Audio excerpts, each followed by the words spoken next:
मृत व्यक्ति को नरक से बचाने के लिए ये अष्ट महादान उसके पीछे करना बहुत ही ज़रूरी है। वो दान किस प्रकार दिए जाते हैं, किसको दिए जाते हैं, वो हम ये वीडियो में गरुड़ पुराण के माध्यम से चर्चा करने वाले हैं, तो वीडियो में अंत तक जरूर बने रहना।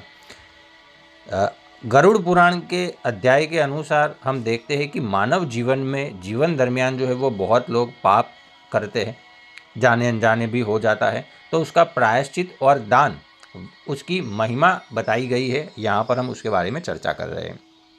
यह वह ज्ञान है जिसे जानने के बाद मनुष्य अपने जीवन को पवित्र बनाकर मृत्यु मार्ग की कठिनाइयों को स्वयं से बचा सकता है।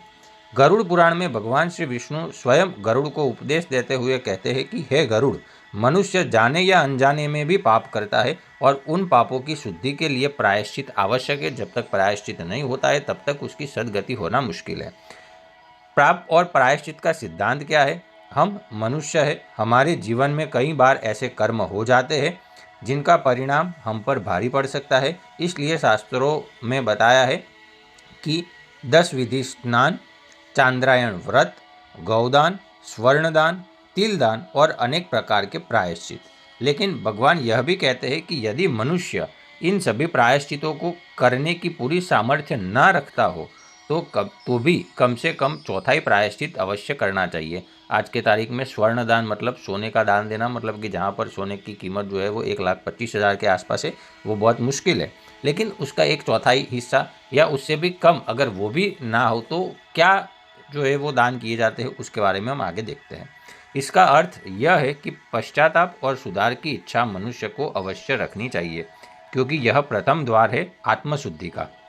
दान की श्रेष्ठता और पाप शुद्धि की असली कुंजी क्या है वो हम समझते हैं। इसके बाद भगवान विष्णु 10 महादान के बारे में बताते हैं। गौ, भूमि, तिल, स्वर्ण, घी, वस्त्र, गुड़, रजत, लवण और अन्य शुद्ध वस्तुओं का दान। यह दान केवल वस्तुएं नहीं है, यह मनुष्य के भीतर के अहंकार, लोभ और पापों की जड़ को काटने वाली शक्तियां हैं। ये स्वयं भगवान बताते हैं, ध्यान रखना। और यह ध्यान रहे कि यह सब किसी उत्तम प्रकृति वाले ब्राह्मण को ही देना चाहिए, ताकि दान का फल जो है वो साक्षात ब्रह्म रूप से ग्रहण किया जाए। मृत्यु के बाद की यात्रा, यम द्वार का भयानक मार्ग कैसा होता है वो हम समझते हैं। अब आता है वह रहस्य जिसे बहुत कम लोग जानते हैं। गरुड़ पुराण कहता है कि जब जीव शरीर छोड़कर यमलोक की ओर जाता है तो वह मार्ग अत्यंत दुर्गंधपूर्ण, कीचड़, रक्त और मवाद से भरा हुआ होता है। यह सुनने में डरावना लगता है, लेकिन यही सत्य है।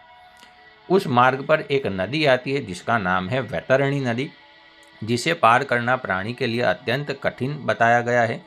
उसके बिना आगे का मार्ग असंभव है। मतलब जो भी मृत व्यक्ति जो है वो पार करेगा वैतरणी नदी को, तभी आगे जाएगा। अगर सद्गति सदात्मा है तो वैतरणी नदी जो है वो विमान के द्वारा भी भगवान के पार्षद हमें बिठा के लेके जाते हैं, लेकिन हर एक जीव को वो वैतरणी नदी पार करनी पड़ती है। जो पापात्मा है वो उसके अंदर डुबकी मार के रक्त, हाड़ पिंजर, उन सब से मवाद, कीचड़, उससे अंदर तैरते हुए वहाँ पर बाहर निकलेंगे।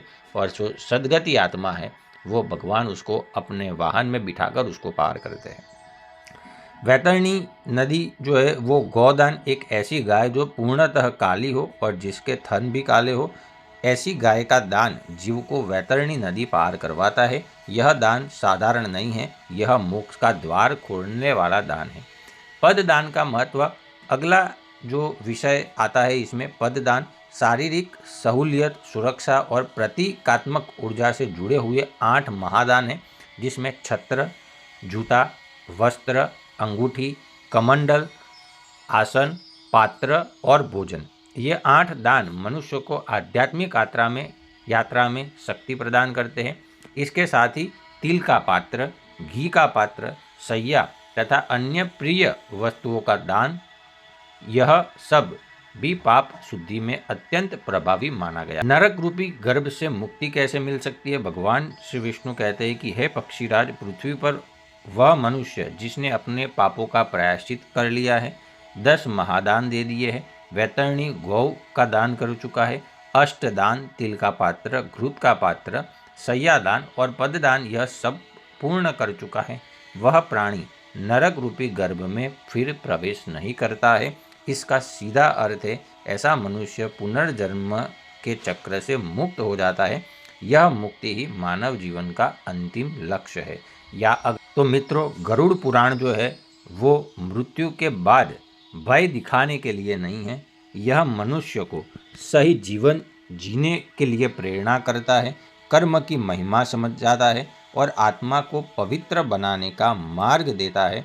प्रायश्चित कैसे करे और दान कैसे करे, दोनों मिलकर मनुष्य के पापों को शुद्ध करते हैं। और जब तक मनुष्य के पापों का प्रायश्चित नहीं होता है, और इसके बाद ही हम 12वीं या 13वीं में ये सभी जो दान है जो हमने यहाँ पर चर्चा की है, वो सभी दान जो है वो मरणासक्त व्यक्ति होता है उसके पीछे, जिसका मृत्यु हो गया है उसके पीछे जो है वो हम ये सब दान करते हैं। वो काफ़ी आवश्यक है, लेकिन बहुत सारे लोगों को ये पता नहीं होता है कि ये दान क्यों करने होते हैं। उसका सभी जो है वो हमने यहाँ पर कारण समझे, और वही शुद्ध उसे अंततः मोक्ष के पथ पर ले जाती है। एक बात यहाँ पर और बता रहा हूँ दोस्तों, नर्क जो पापात्मा है वो वहाँ पर जाते हैं, लेकिन स्वर्ग में भी बहुत सारे जो आत्मा है, जीव है, जिन्होंने अच्छे कर्म किए होते हैं, पुण्य किए होते हैं, वो स्वर्ग में जाते हैं। लेकिन भगवान ने गीता में कहा है कि ब्रह्मलोक तक की यात्रा, ध्यान से सुनना, फिर से बता रहा हूँ कि ब्रह्मा जी के लोक तक भी अगर आप चले गए, स्वर्ग है, उसके ऊपर भी बहुत सारे लोक है, महल लोक है, तपोलोक है, सत्यलोक है, ये सभी लोकों में भी अगर कोई जीव पहुंचता है, ब्रह्मा जी के लोक तक भी पहुंचता है, तो भी उसको वापस, जब उसके पुण्य खत्म हो जाते हैं, तब उसको वापस से मनुष्य देह ग्रहण करना पड़ता है और उसको वापस से वही संसार के चक्र में घूमना पड़ता है। इसका मुक्ति का उपाय क्या है? केवल एक भगवान की भक्ति। अगर हम भगवान की भक्ति, भगवान का नाम स्मरण करें तो वही भगवान हमारे आत्मा में विराजमान है, द्विभुज, दिव्य, सदा साकार, महातेजोमय मूर्ति, सर्वकर्ता, सर्वनियंता, सर्व कारणों के कारण वही एक मात्र परमेश्वर है, परमेश्वर है, परब्रह्म है। उनकी अगर हम भक्ति कर लेते हैं तो हमारा कल्याण निश्चित है, और उनकी भक्ति से ही हम ये संसार के बंधनों को मुक्त करके ब्रह्मलोक को भी पार करके, जिसके जैसी भक्ति वैसे उसको धाम मिलते हैं। किसी को गोलोक मिल सकता है, किसी को साकेत मिल सकता है, किसी को वैकुंठ, किसी को बद्रिकाश्रम, किसी को श्वेतद्वीप, किसी को अक्षरधाम, ये वगैरह वगैरह भगवान के जो धाम है वो उसको मिल सकते हैं, लेकिन केवल और केवल एक तरीके से भगवान की भक्ति, उसके बिना कोई दूसरा रास्ता नहीं है। बाकी पुण्य करोगे आपको स्वर्ग और इत्यादि लोगों का भोग मिलेगा, वापस से आपको इधर आना। ठीक है, हम आगे देखते हैं। और वही शुद्धि से अंततः मोक्ष के पथ पर ले जाती है। मोक्ष मतलब जहाँ से वापस लौटना नहीं पड़ता है, और कहाँ से नहीं लौटना पड़ता है वो हमने यहाँ पर चर्चा किया।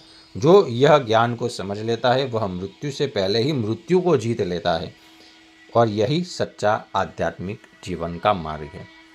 तो आज का ये वीडियो होता है यहाँ पर समाप्त। अच्छा लगा हो तो लाइक का बटन, पहली बार आए हो तो सब्सक्राइब कर लेना। मिलते हैं ऐसे किसी और वीडियो के ऊपर, तब तक के लिए नमस्कार। ये वीडियो में जुड़े रहे इसके लिए सभी का बहुत बहुत धन्यवाद। जय श्री कृष्ण।